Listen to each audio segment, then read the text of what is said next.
Now at 8 on Denver 7 News on Local 3. New surveillance video shows the horror that played out in Old Town Arvada Monday. Tonight, our Denver 7 Investigates team has a look at what happened in the minutes before the shooting and the crucial moments after.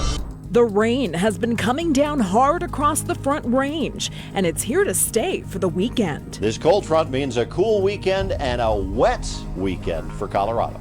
Plus, the pandemic has left a lasting impact on Black women. So I survive on $215 a month for A&D, and that's from the state. But a new organization is helping them get back on their feet. As of this morning, we have over 500 Black women who have applied. Good Friday evening, and thank you for watching Denver 7 News on Local 3. I'm Jessica Porter. Rain has been falling all along the Front Range all evening long, and it's here to stay through the weekend. Take a look at this video sent to us from Denver 7 viewer Brenda in Parker. The heavy rain flooded a street, creating this vortex going down what we think is a storm drain. Let's send it to Chief Meteorologist Mike Nelson. Mike, rain is still on the radar. Absolutely, and at my place, southeast Aurora picked up about 1.3 inches of rain, and it's still raining. Let me show you what it looks like here from City Park. Rain and low clouds. This is the radar picture currently. There's still a lot of precipitation, especially over the southern part of the Denver metro, and it has been southwestern Arapahoe County, northern Douglas County, out toward the Highlands Ranch area, and over into Elbert County. They've picked up 1 inch to 2 inches of rain out of this storm, and it is still coming down. These are not severe storms. It's just lingering rain showers, but roads are wet, ground is very soggy, and across the northeast part of the state, there is more scattered shower activity. That does continue as well down to the south of the Denver area, and along and through this cold front coming across the region. That's where the wet weather is going to be heading into the weekend. So cooler, wetter, rain for much of the state. It's kind of tough to take it in a weekend in the summertime, but we need it, especially over western Colorado. More details coming up in about 10 minutes. Thank you, Mike. This evening, Arvada police released disturbing new surveillance video showing the man responsible for Monday's deadly shooting in Old Town Arvada. We want to warn you, this may be uncomfortable to watch for some viewers. The video shows Ronald Troike leaving his pickup truck with a shotgun, running up and apparently yelling at Officer Gordon Beasley. Beasley didn't even have time to reach for his gun before he was shot. Now the video cuts to Troike walking back to his truck and exchanging his shotgun for an AR-15 as frightened people try to hide. Denver 7 Chief Investigator Tony Kovaleski has been gathering new information all day. He joins us now with the latest. We've seen a steady stream of people coming here to the memorial for Officer Gordon Beasley, paying tribute as all of Colorado continues to mourn what happened on Monday. Also today, we learned new critical details of those final moments, what caused the shooting and what caused the events that then followed. I want to take you through a timeline right now. This is what we understand. It was made public by the Arvada Police Department late on Friday. Starting at 12:49, the gunman's brother calls police for a welfare check because his brother is, quote, going to do something crazy. Then at 1:08, about 10 minutes later, Officer Beasley and another officer arrive at the gunman's home. They do not make contact with him. Now 1:17, 11 minutes later, about 10 minutes later rather, dispatchers get a call about a suspicious person in Old Town. Officer Beasley arrives to check out that call at 1:30. That's when the gunman runs out of his truck, according to Arvada police, yells at Beasley and shoots him twice as he turns around. Then the gunman shoots the windows out of a nearby patrol car, runs back and grabs an AR-15. Moments later, the gunman is confronted and shot dead by Good Samaritan Johnny Hurley. Hurley then picks up, and this is the critical new piece of information, the AR-15, the gunman's AR-15, and is then shot by an Arvada police officer. Just before Arvada police released that information, Hurley's family released a statement through a DA's office today. This is the Jefferson County DA's office, and here's that statement. As a family, we ask that there not be speculation in the media while the facts are being determined. It helps no one. We ask that our privacy be respected while our grief is still so fresh.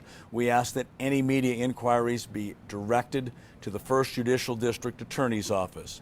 DA's office also released a statement earlier in the day, and it reads in part, "We are committed to transparency and the complete results of the investigation into Johnny Hurley's death, and all pertinent facts will be made known at the completion of the investigation, when all witnesses have been interviewed and evidence collected, and when doing so does not compromise reaching a just result."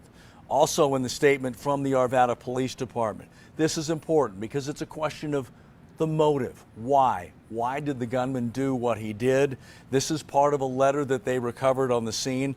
There were several bullet points, but we're going to share 3 with you. 1, he wrote, "My goal today is to kill Arvada PD officers." Also writing, "Today I will kill as many Arvada officers as I possibly can." And then it included, "I just hope I don't die without killing any," and you can read the rest. Finally, in the statement from Arvada Police, there was this: "It is clear that the suspect bears responsibility for this tragic sequence of events." In Arvada, I'm Chief Investigative Reporter Tony Kovaleski. Heartbreaking incident. Thank you, Tony. Coming up tonight on Denver7 News at 10, we hear from experts about the difficulty police face when showing up to a scene when multiple people have a gun. Turn to Channel 7 at 10 to watch. Officer Beasley's funeral will be held Tuesday at 10 a.m. It's private, but you can watch a live stream of the service on Denver7 Plus and on the denverchannel.com. The family of Cassandra Stratton continues to pray for her safe return tonight. She is one of 159 people still unaccounted for after a building partially collapsed in South Florida. Her husband, Mike, released a statement tonight thanking, quote, "the brave men and women working around the clock in unimaginable conditions to bring her and others home." Search and rescue teams are still hopeful there could be some survivors, but officials are pushing full steam ahead to find any sign of life, battling treacherous conditions like smoke and rain. At least 4 people have been pronounced dead. Sonar and trained dogs are being rushed to areas anytime noise is heard coming from debris. Our hearts are with our first responders who have been going in, desperately seeking people, motivated to find them, hopeful that they will find them, and confident that their efforts will pay off. Right now, the cause of the collapse is still a mystery. Florida's governor says there will be a thorough investigation. A judge sentenced Derek Chauvin this afternoon to 22.5 years in prison. The former Minneapolis police officer was convicted back in April for the murder of George Floyd. Floyd's family says they wanted the maximum sentence and that this one is too light. When you think about George being murdered in cold blood with a knee on his neck for 9 minutes and 29 seconds, execution style in broad daylight, 22.5 years is not enough. Chauvin still has to face federal charges along with the other 3 officers charged in connection to George Floyd's death. The pandemic pushed millions of women out of the workforce, with Latinas and Black women among the hardest hit. And it's been a slow recovery. A faith-based nonprofit organization recently discovered Black women in our community are in desperate need of financial assistance. Denver7's Eddie Guajardo shows us how the nonprofit is lending a hand to Black women in our state.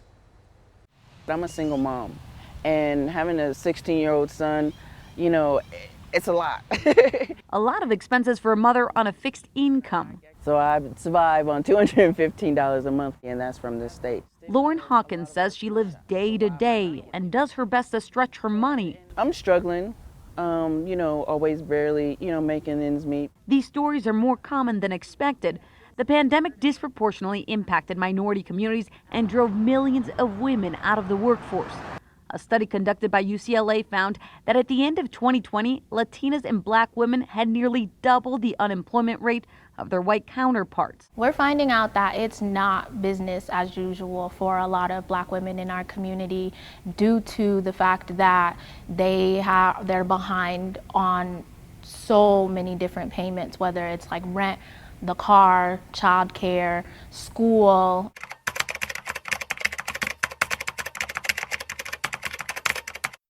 To help ease the burden, Soul to Soul Sisters, a nonprofit organization, launched the Cash Assistant Program on Juneteenth. Our hope is that by providing Black women with at least some sort of financial assistance. Nyankwa Adwaj with Soul to Soul Sisters says the organization hopes by helping women financially, they can also boost vaccination rates among the Black community. The narrative is, how can I get vaccinated when I don't even know how I'm going to feed my kids tonight? The goal is to help 100 Black women living in Colorado who apply for the program, which closes on Saturday at midnight. As of this morning, we have over 500 Black women who have applied for financial assistance. The cash assistance ranges from $50 to $350. I just decided to do the max of $350. Lauren says the money will help cover basic living expenses. It will help with my rental situation and, phone bill and just helping with gas. Money's already being dispersed to applicants, and the organization hopes to help everyone who applies. Addie Guajardo, Denver 7. Addie, thank you. The need for financial assistance is now more than 5 times greater than expected. If you would like to donate to the organization to make sure they reach every person in need, head over to thedenverchannel.com for more information. It's exciting, but also kind of freaky. Like, how do we staff? How do we, what do we buy? Businesses across Denver are preparing for a busy Pride weekend. It sold out in less than 10 minutes. It was insane. 2 years since the last Pride in Denver, we look at how bars and restaurants are celebrating. So it looks like a wet weekend. I'll let you know when the rain chances are the highest. And coming up later, low-income workers are used to not having PTO. Well, a Colorado eatery is changing the game. Those are the kind of things that we are balancing to make sure that people don't burn out right in the restaurant industry.